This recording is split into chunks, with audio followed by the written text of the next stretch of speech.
My name is Tom Rowley. I'm the lead editor of Democracy for Ukraine, Russia, and the wider region.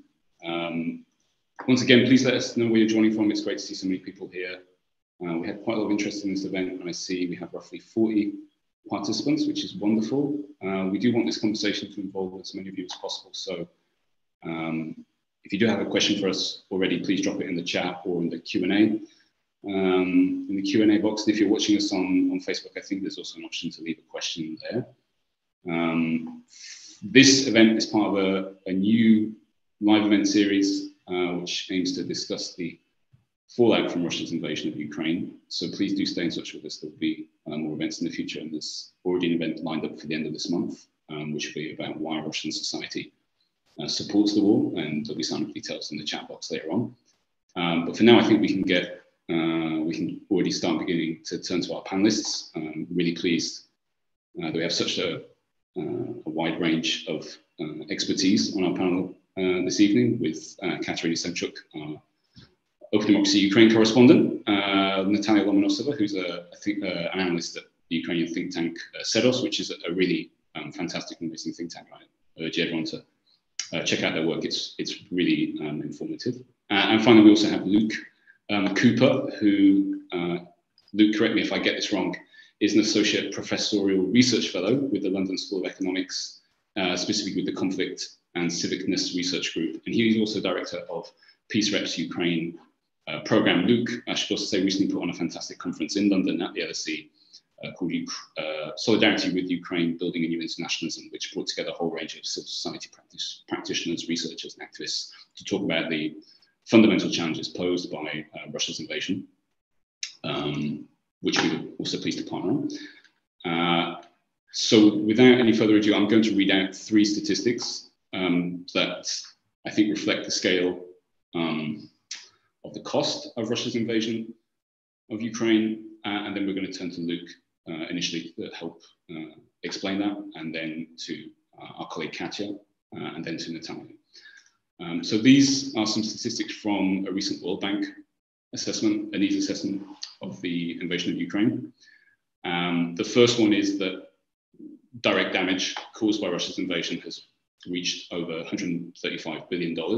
That's housing, transport, energy, and industry. And then there are additional disruptions to economic flows in Ukraine as a result of Russia's invasion, and that has apparently come to $290 billion.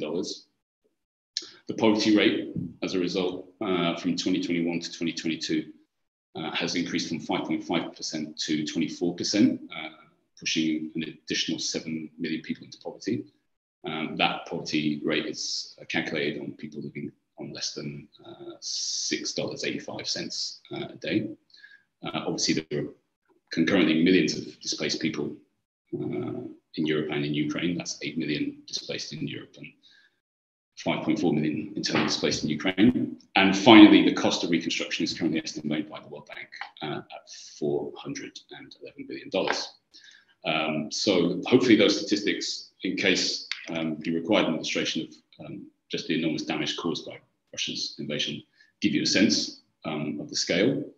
I'm going to ask Luke to help kind of make sense of those statistics kind of initially, and to talk through how Russia's invasion has affected Ukraine's economy and what the Ukrainian government has sought to do to stabilize it. And then we'll move on to our colleague Katya, and then on to Natalia.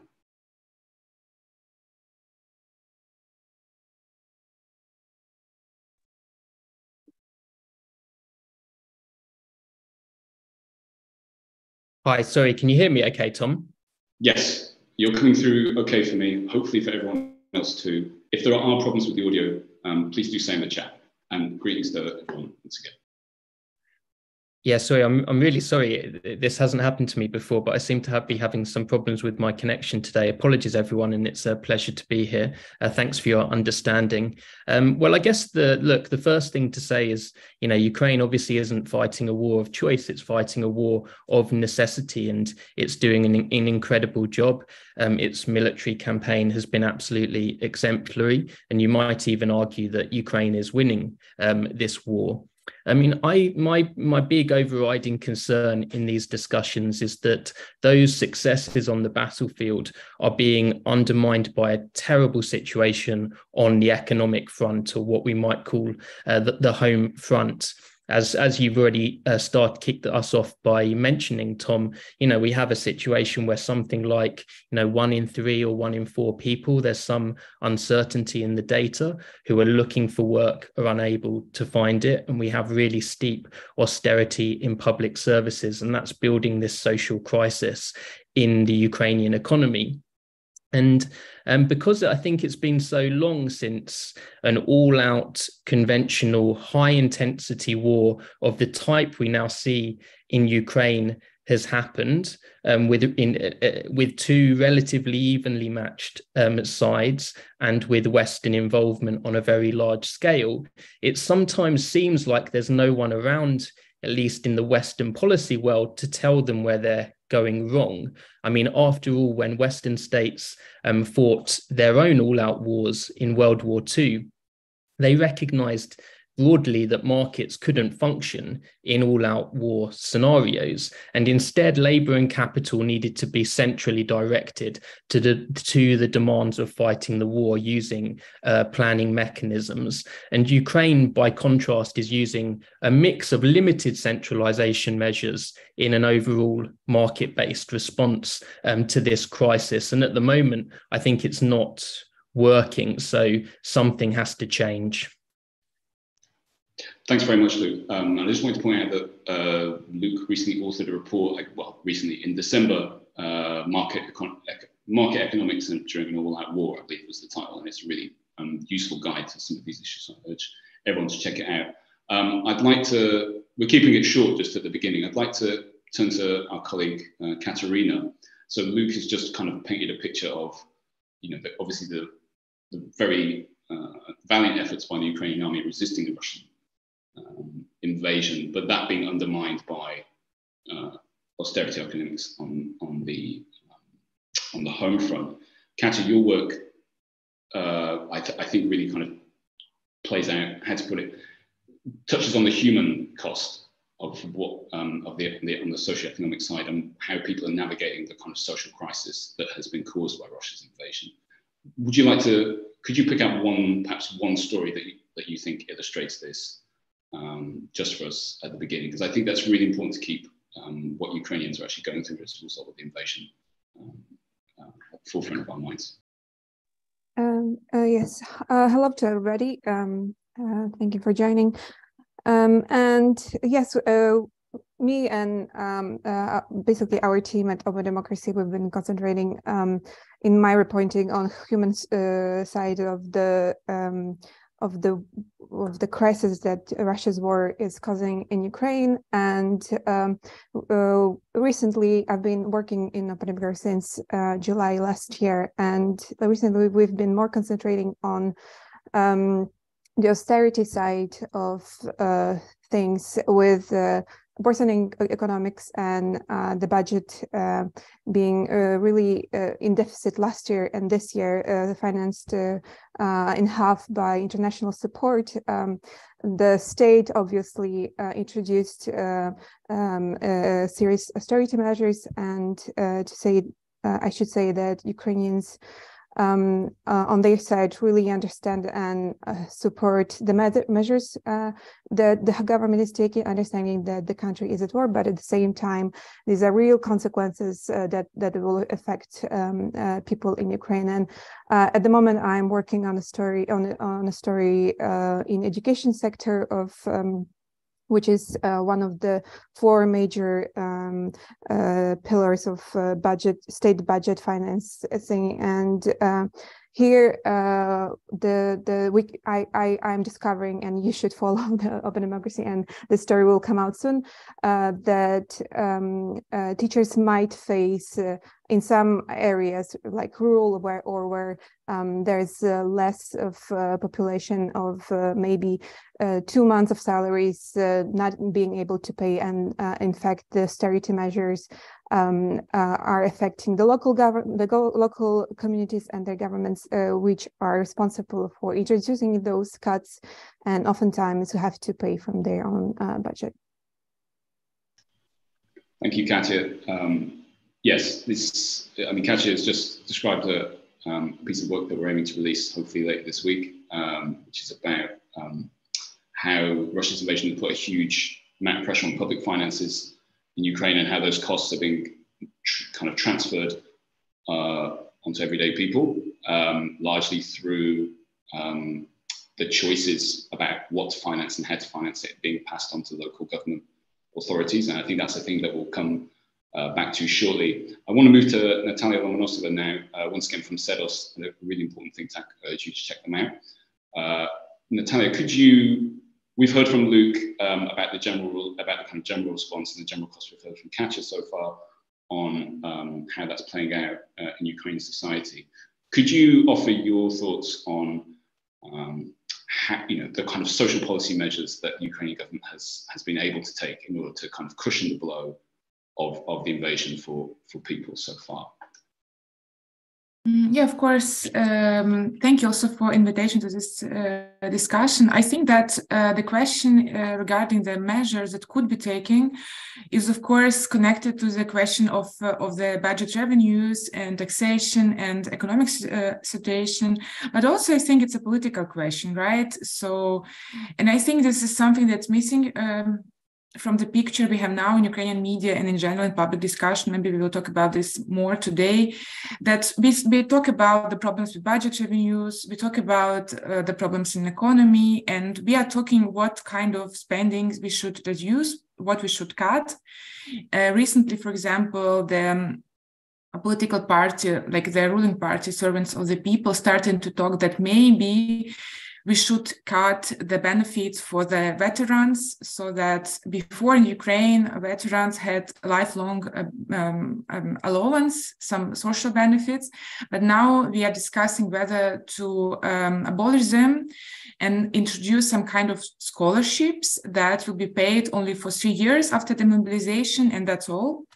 And there are a lot of different discussions in different fields around what to cut, but I think that we don't talk enough about maybe where to find money to finance measures that are actually needed. And I would say that supporting what Katya had already said about local governments, that a lot of pressure created by the war, a lot of needs created by the war, a lot of challenges, they are basically laying on the table of the local level. So basically local government, municipalities, they need to deal with internally displaced people, with vulnerable people, with social infrastructure destructions. And I think that there are a lot of things we could discuss in order how we could help them to solve these problems. And the next, of course, but this is connected to the question of the money and of the budget revenues. Excellent. Thanks so much, Natalia. That's really helpful. There's a question I think that's all kind of coursed through each of your responses so far from Luke, from Katya, and from Natalia, which is this. Whether there's a tension or not, I'd like to hear from you, but the relationship between the how to manage the Ukrainian economy during wartime as both a political and a financial question, and the relationship between the politics and the finance, and which is, I mean, this might be the wrong question, and as a journalist, I'm sensitive to that, but which is coming first, right, in the order of priorities. Luke, I feel like your report kind of also touches on this, and you've already mentioned it in your initial response. Do you want to give us your initial response to that question of which is coming first? Well, I agree with the caveat of your question. What's that famous phrase? All politics is priorities, and you can't separate the economic policy that the Ukrainian government is pursuing from its political inclinations. And perhaps the clearest and most obvious example of that is in relation to taxation. So, it's brilliant, by the way, for me to be on this panel. It's one of those times where you feel like you're on your panel with your heroes, because I'm such a huge fan of the work that Open Democracy and CEDOS is doing. And I think, as Tasha was saying, like when a government is talking about slashing benefits for war veterans, when it's fighting an all-out war, something has gone badly wrong in the calculation of that government's priorities. And as Katja also has recently reported on Open Democracy, of course, not just war veterans, but those actually fighting on the front are now facing wage cuts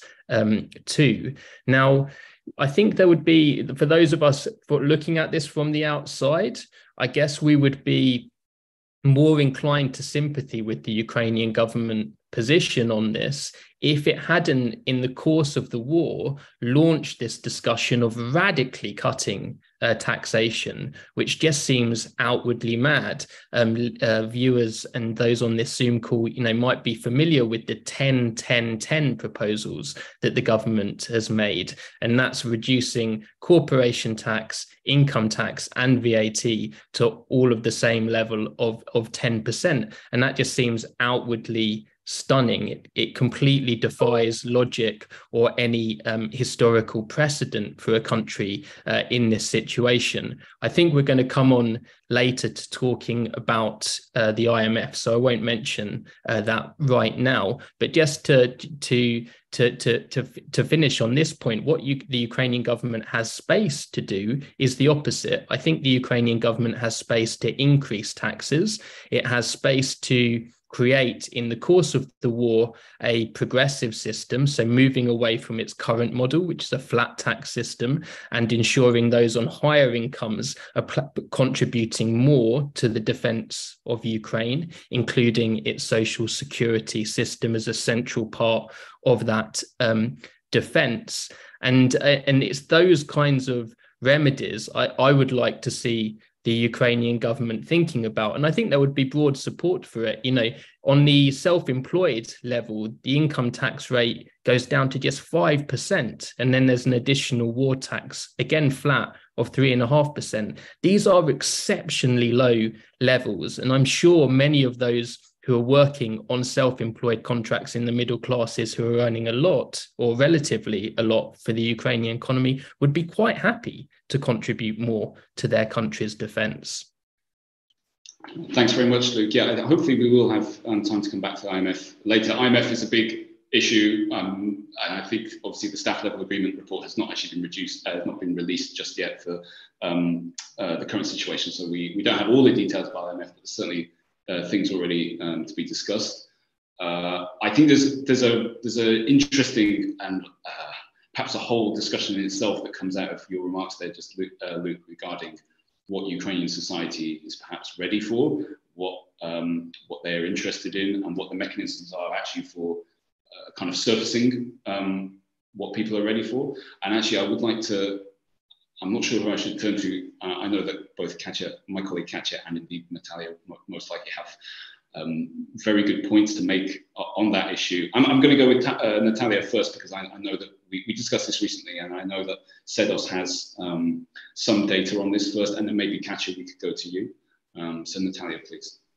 Yeah, actually, it's interesting question, and I think I would, like, as a sociologist, I would agree with Luke, because in last October we conducted all-nation survey regarding the welfare attitudes of the people during the war, and specifically we asked about the taxation. And I would say that, of course, there are a lot of limitations on the surveys during the wartime, and we should have them in mind, but still 67% of Ukrainians agree that government should introduce progressive taxation in order to keep the spending on the social sphere, healthcare, and education on the pre-war level.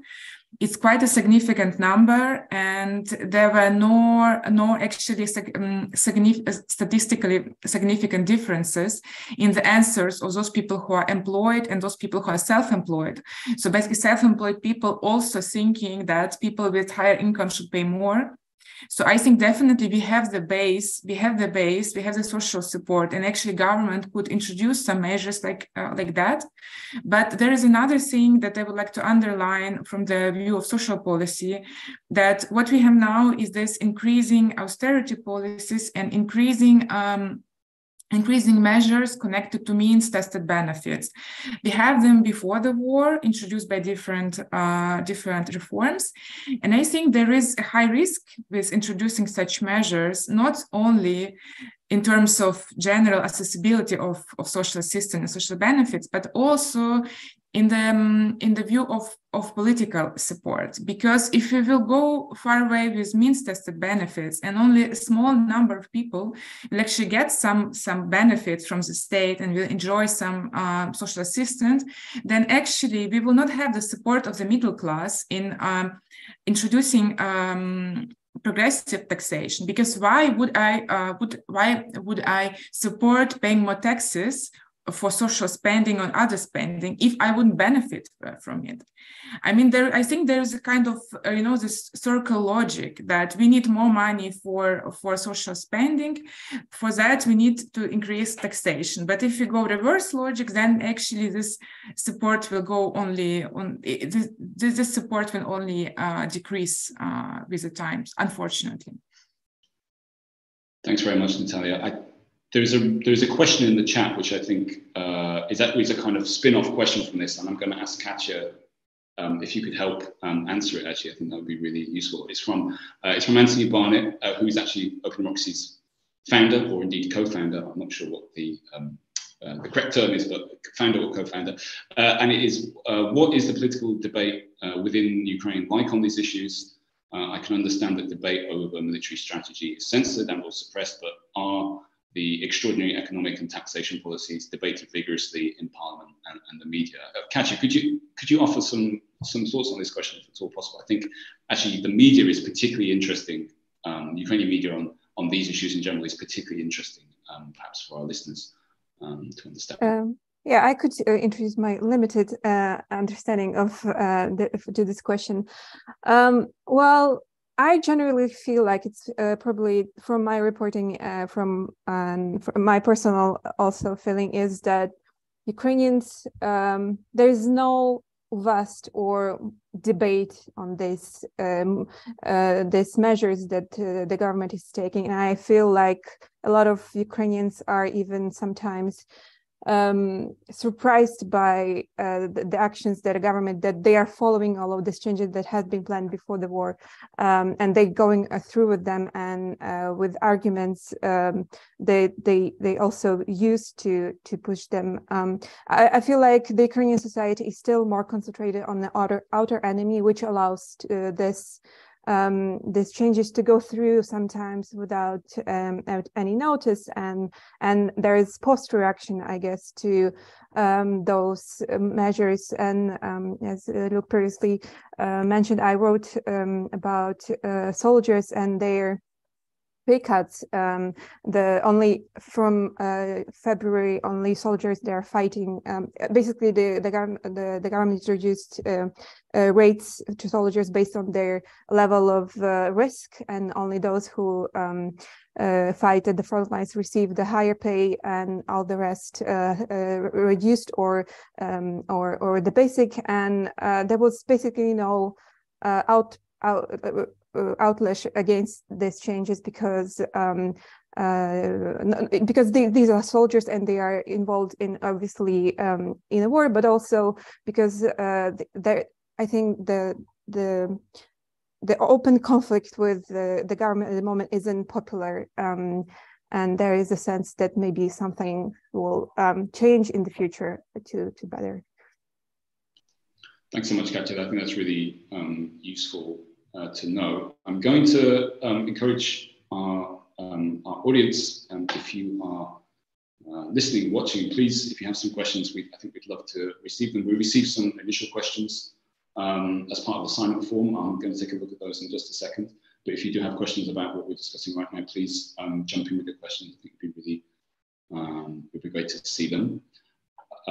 There's a question for me, and maybe it's just a point of detail from I think particularly from what you were just saying, Katya, which is there's a question for me, and I've written and I've researched some reports, particularly on labour policy, on workplace law in Ukraine, from since before the full-scale invasion. It seems to me that socioeconomic policy, perhaps, and this is true for every country, in the public arena is kind of ripe for manipulation. There tends to be a not so, I don't want to say not honest, but a not so clear discussion of why measures are being introduced and what the kind of research and the fundamental underlying principles of them are. They tend to be packaged as good governance measures, or indeed kind of combating various, issues, such as often like shadow employment or kind of the abuse of benefits and so on. I feel like this problem has not gone away. I don't know if it's got worse, but it feels like this kind of underlying lack of like a clear discussion about socioeconomic policy is still there, and to an extent that's because of perhaps it's because of the political class, perhaps it's because of the media class. I know we're kind of circling around this issue, so I'm going to leave that thought with you in case anyone has any specific comments that they want to throw right back at that. Tasha, I don't know if you were kind of nodding vaguely, but I don't know if you have anything that you want to specifically comment on that. Sorry, I have a very speaking face, so react to everything I hear. Sorry for that. But what I would say is that about this kind of manipulation or, lack of the clear discussion, of course, there is a lack of discussion because there is a war and a lot of people discussing other topics. But I think that there is a problem also in this, general politicization of the population. We have now, since the decentralization reform, which gave more resources to municipalities and more obligations to municipalities, we have more possibilities for people to engage into local politics, to engage into the dialogue. But I still think that is a lack of this global dialogue on the country level, on the national level, and I think this kind of feeling of manipulation or this kind of using some kind of language, as you just said, or telling that we have this for modernization to make everything more modern, effective, transparent, and thing. And this is a bit like empty language, but I think it's a logic consequences of this lack of politicization, actually, of those issues, and lack of possibilities for people to engage into this discussion, but also some of this is natural during the war. And I think if we speak about social policy, the example would be just the language which is used sometimes for the initiatives, such as saying that we are introducing universal social policy and benefits will be universal. But if you read about those benefits, they're actually not universal, they means tested. But because you need to read, let's say, between the lines, what they mean by telling universal, and there are a lot of different examples like that. But I think, like for me, I see the hope again in this local level, that actually politicization of those questions could come only from the local level. That's interesting. I feel like I want to ask follow-up questions on that immediately, but. At the risk of going into a potentially slightly niche arena, let's park it and maybe we'll come back at the end. I want to encourage our listeners, viewers, to once again ask any questions. It would be fantastic if we can help in any way. I see one from Maxime Edwards. I think that's the one that I'm potentially best suited to respond to, which is, has the Ukrainian government in any way responded formally to ILO's criticism of its proposed labour and welfare reforms? The short answer, because it's a potentially a long answer, is yes, there is a formal response, and that the ILO, through a joint EU-ILO project, is currently consulting on a number of the proposed labour policy and workplace law reforms. There's a draft law on labour coming up. Actually, I think it was supposed to be released on the 1st of April. I don't think it actually has been just yet, but the ILO, via the joint EU-ILO project, is definitely consulting on that.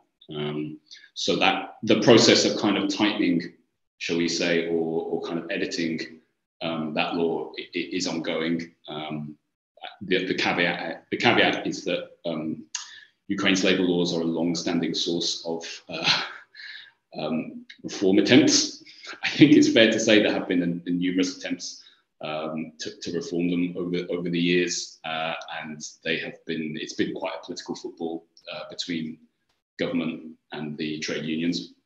So it will be interesting to see if they can, in fact, come to some kind of perhaps compromise at this stage.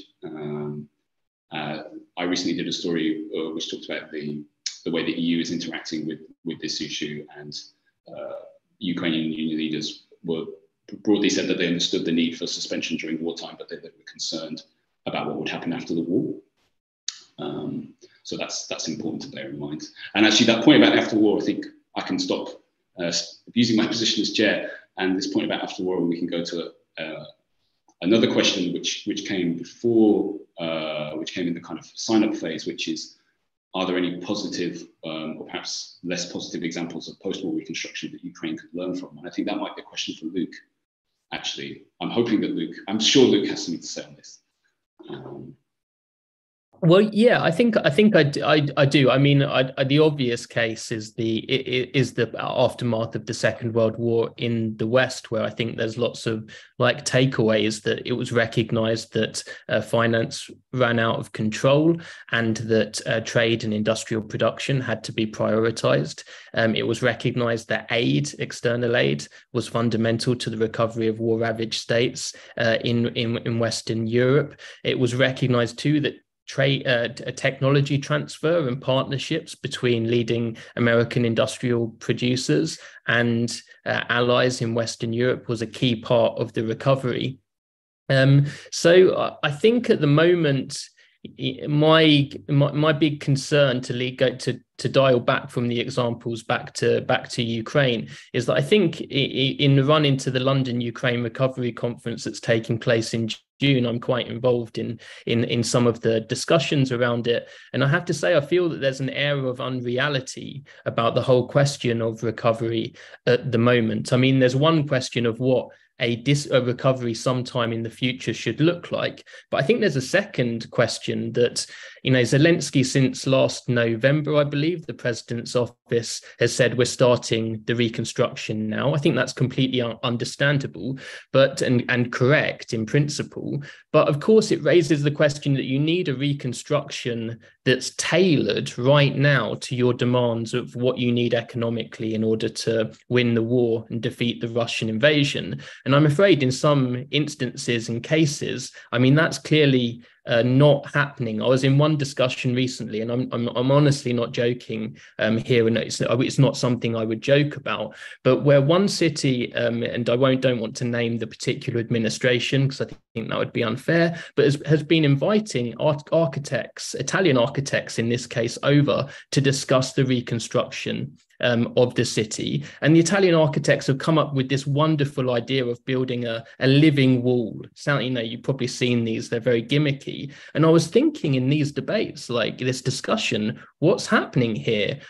Why are recently liberated territories in Ukraine prioritizing this as a strategy when you need a joined up reconstruction strategy that addresses your needs right now in order to fight the war? And I think that disconnect is extremely concerning and a real practical weakness of what's happening now. What I think is critical ingredient of any successful Ukrainian recovery has to be kickstarting Ukrainian industry. And the big danger I see, and that links the demands right now, the needs for reconstruction and the war effort right now, with what kind of future Ukraine you want. And in the run into the London Recovery Conference, I think there's a big danger that we get lots of big statements from the Ukrainian government and its partners about economic assistance. It will probably take the current model, which is about 3-to-1 in favor of loans to aid, so 75% loans. And then the danger that Ukraine is potentially sleepwalking into as it signs these glamorous, if you like, international agreements with Western states, is that those loans won't end up in the Ukrainian domestic industrial economy, but they will be used to service immediate needs by buying Italian goods, by buying French goods, by buying German goods, rather than saying, if it's going to be a debt-led Ukrainian recovery, and that's not my preference, I would say aid 3-to-1, not loans 3-to-1. But if it's going to be a debt-led Ukrainian recovery, the very least that Western donors can say is that we want those loans being invested in the domestic Ukrainian economy. Natalia, I feel like you have previously made very insightful comments on this kind of future outlines of the reconstruction. Do you want to jump in after Luke's comments there? I know that there are some comments. You previously talked about the role that, for example, local officials from Hromadas could play in steering the reconstruction process to make it more accurate, should we say? Your point of view. Well, I can add to that maybe shortly that, of course, there are immediate things should be done right now. And also, I think it's important that actually we don't know what will be the end of the war. Even if Ukraine win, how we will win, how it can look like, what kind of problems we will have in the end.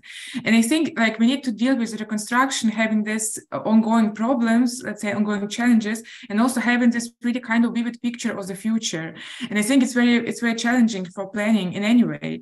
But I think if we speak about problems here and now, and also with regard to let's say local level and social policy, I think it's important to understand that before the war, we have this successful reform of decentralization, as I said, and many experts thought that it was one of the most successful reform in Ukraine. But the thing is now a lot of things should be reviewed in the time of the war, because we have these different types of municipalities. So those which are deoccupied recently, those which are occupied, those are on the front line, those which are far away from the front line, but who receives a lot of IDPs, for example, and they all are dealing with different problems right now. And all these problems should be solved somehow on the local level. And I think that there should be comprehensive, let's say, regional politics, which would be, dealing with these problems right now, not only in the perspective in the recovery politics, but here is also a challenge, is that the front line is moving, and it's creates a situation where actually there should be some kind of distribution, redistribution between these different parts, different types of municipalities, more capable municipalities with better budget revenues, and those like weak municipalities that need to deal with this upcoming problems.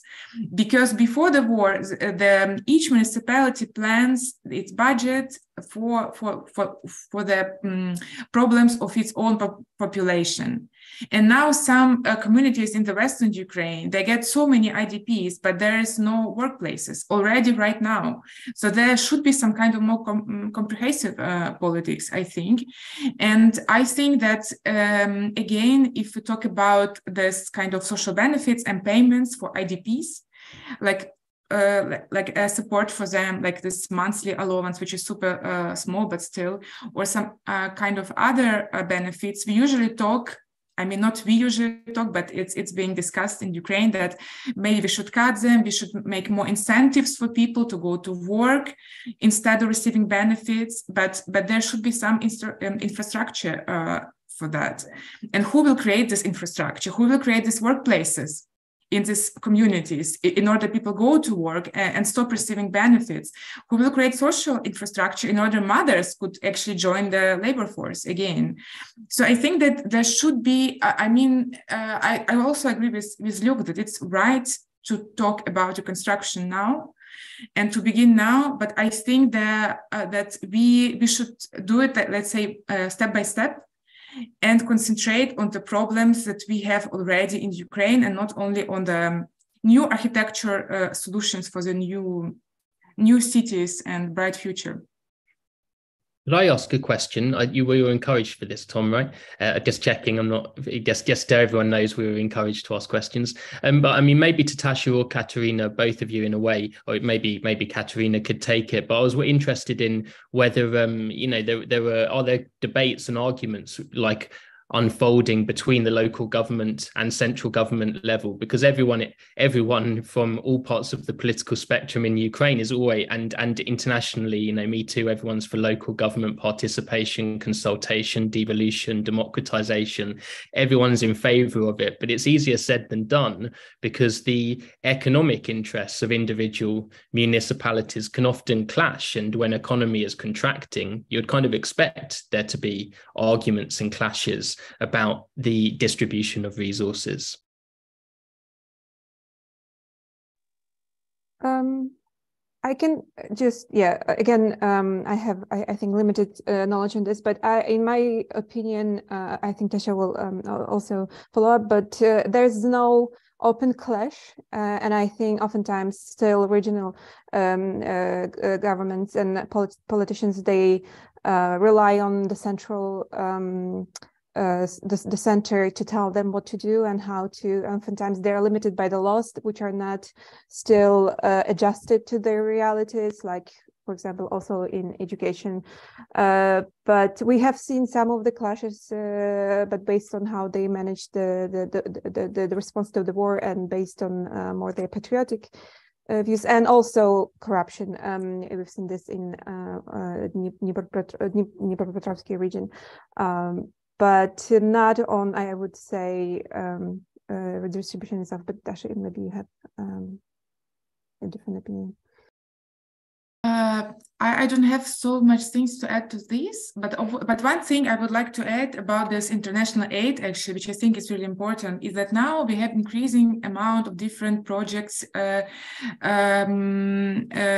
conducted in Ukraine by international organization and different big organizations, big NGOs and big charity funds fighting for receiving the aid from the international players. But I think that it's also important to remember, again, having in mind local governments and municipal facilities, schools, social service facilities, and other facilities. That basically, if we take this situation in the long run, I think, and many experience of other countries which went through wars, including civil wars, this experience showed us that actually they make more sense to give aid and money to the local government and state facilities, because they will remain after the war.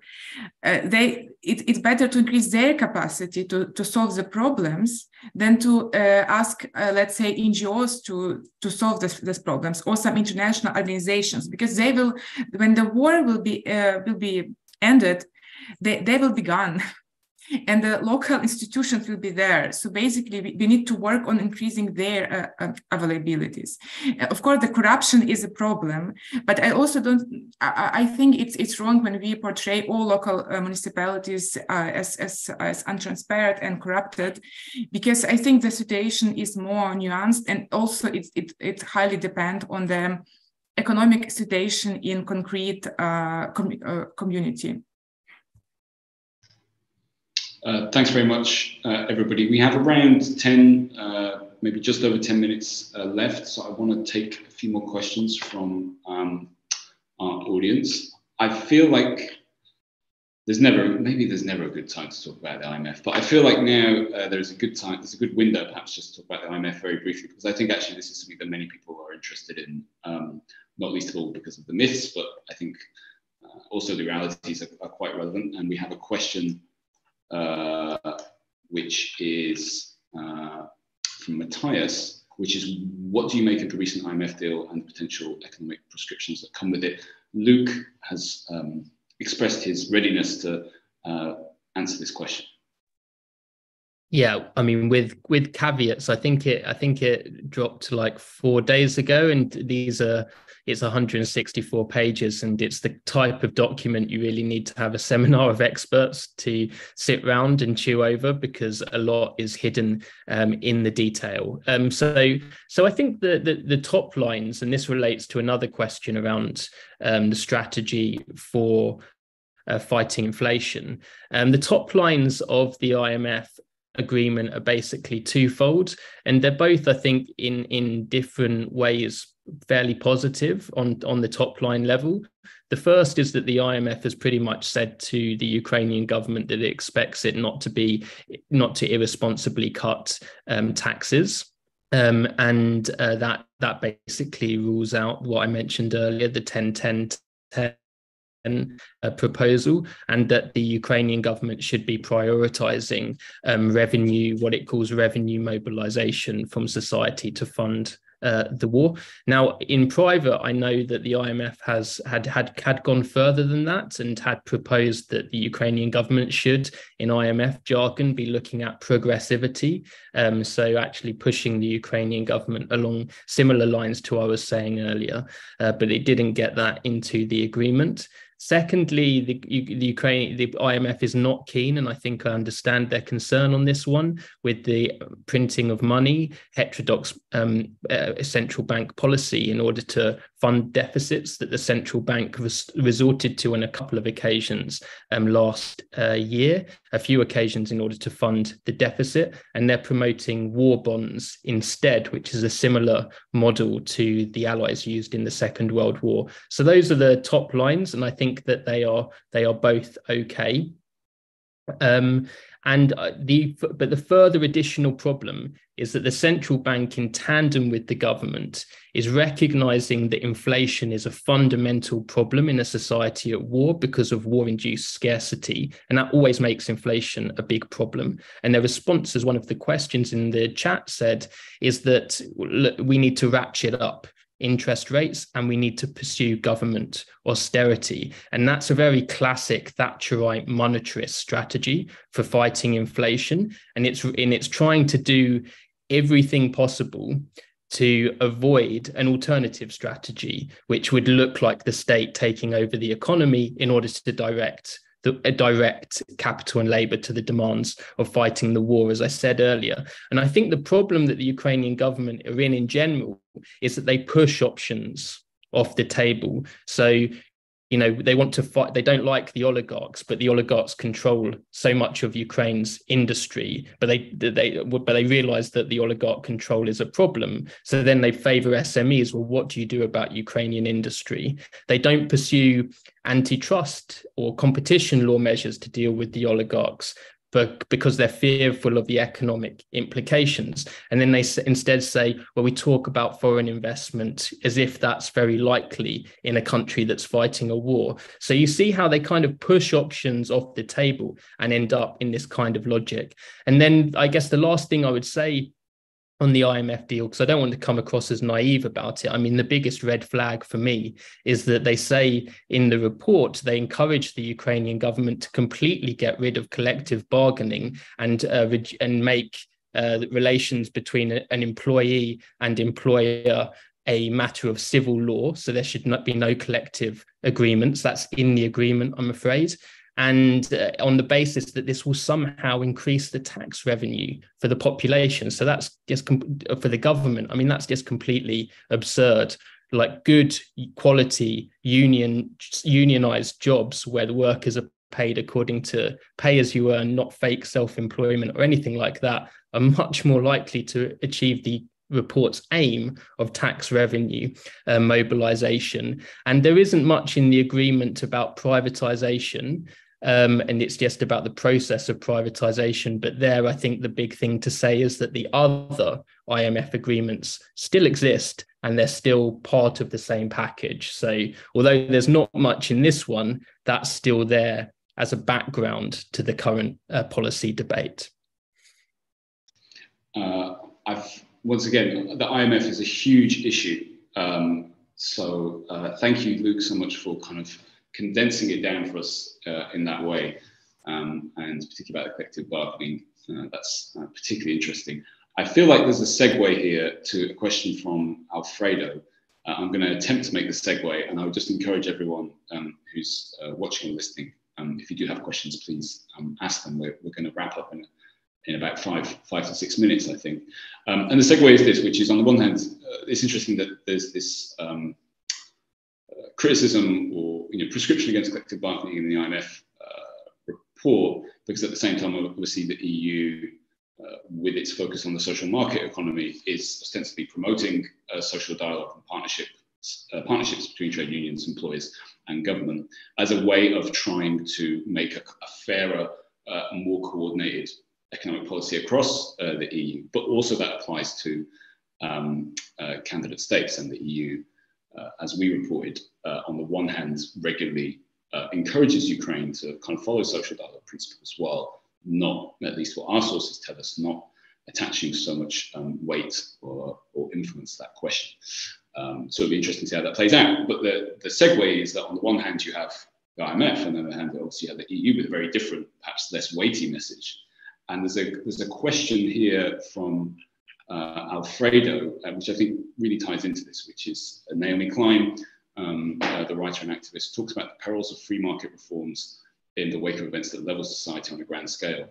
This is in her book, The Shock Doctrine. When Ukraine comes out of the war, who will recreate political and social institutions? And how can everyday Ukrainians be involved in that process? And I guess the segue really is when you have these competing, shall we say, meta-level ideas about how an economy and a society should be organized, how are Ukrainians going to make their way through that? I know this is kind of covering slightly older ground, but actually I'm going to ask Katya for your very brief thoughts on that, because I know that amongst many other things you are thinking about. Yes, well, I hope there will be something to recreate after the war.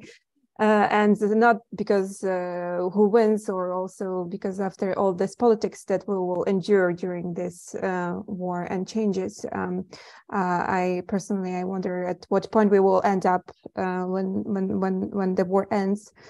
But I think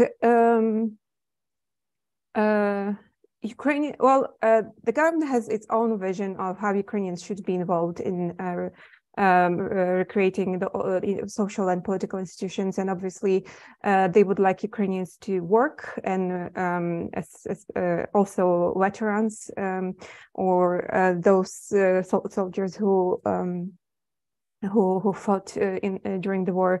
They also envision them as workers, as reconstructors of the country,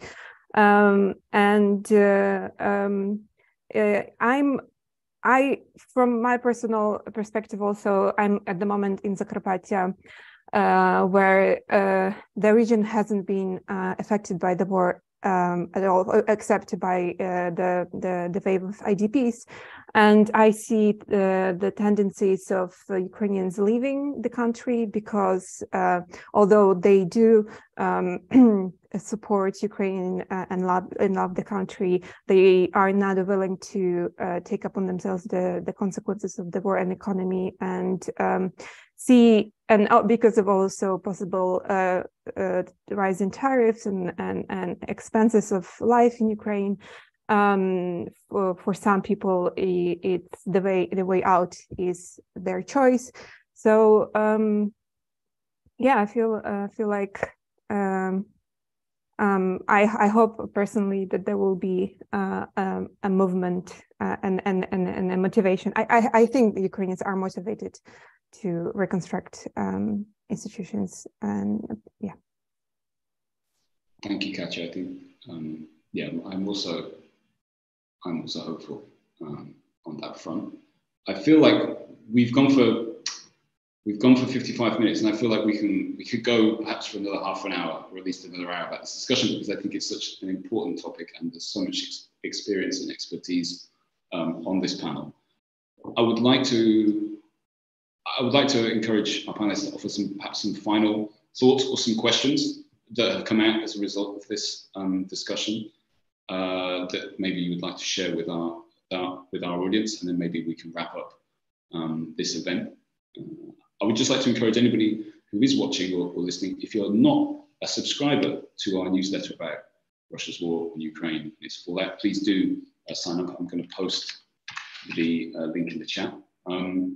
Luke or Katya, you've just spoken, so I was going to suggest that maybe Tasha or Luke would like to go first. Luke looks keen. Should we turn to Luke first? No, sorry. I was just nodding to say you should take Tasha first. Tasha, please, Tasha, I invite you. I would maybe briefly add to this last question about how Ukrainians can actually be engaged in this reconstruction process or this political discussions.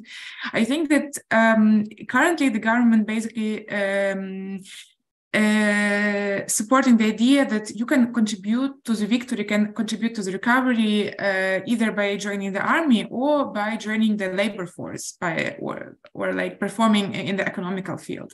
And I think that political field is out of the picture because basically a lot of people are really fighting for their own survival because of the loss of purchasing power of their salaries, or because they lost their job in general, their relatives are in the army.